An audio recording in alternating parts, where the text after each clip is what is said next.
अस्सलाम वालेकुम।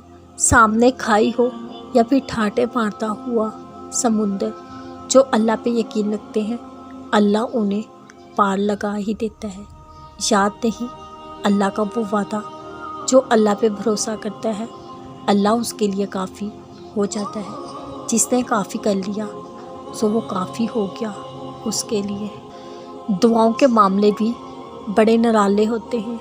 वो लोग कितने खुशकिस्मत होते हैं जो किसी की दुआओं का हिस्सा होते हैं।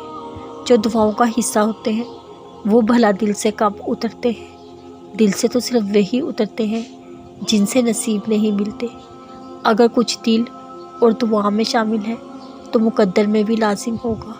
फ़िक्र मत करो, तुम्हारा रब दुआओं को मौज़ों में ढालना खूब जानता है। सब्र से शुक्र तक हर कहानी उनकी मोहताज है। आज जिस दुआ पर तुम सब्र कर रहे हो कल शुक्र भी करोगे। जल्द या देर तुम्हारी दुआएं रंग ले आएंगी, पर कुछ दुआओं के कबूलियत के रास्ते बड़े कठिन दुश्वार होते हैं। जो दुआ हमें जितनी प्यारी होती है हमें उस पर उतना ही आजमाया जाता है।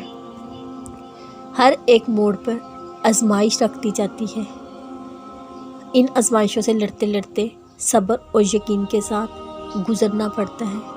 कितनी बार इंसान गिरता है, बिखरता है, उसका ज़ब्त भी टूट जाता है, पर आखिरकार इंसान अपनी मनचाही मंजिल तक पहुंच जाता है, जहां सिर्फ उनकी सदाएं गूंजती हैं। हर मंजिल फ़याकून हो जाता है। तो इन रुकावटों से घबराकर मंजिल से मत मुड़ जाना, बल्कि हर उस आखिरी हद तक जाना जहां अल्लाह तुम्हें ले जा रहा है।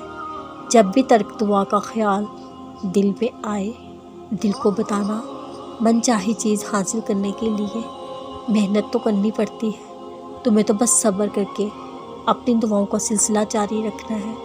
बाकी रुकावटों को दूर करना तुम्हारे अल्लाह के ज़िम्मे है। और तवील इंतज़ार के बाद मुझसे भी बड़े कमाल के होते हैं। वे हर थकन उतर जाती है जब दुआएं कबूल होकर हमारे मुकद्दर में रूबरू आती है। जब दिल खुश होगा तब भी तो रब खुश होगा। जब रब खुश होगा फिर वही होगा जो तुम्हारे दिल ने चाहा होगा।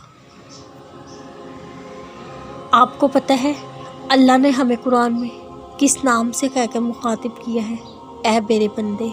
अल्लाह ने हमने अपना बंदा कहकर मुखातिब किया है।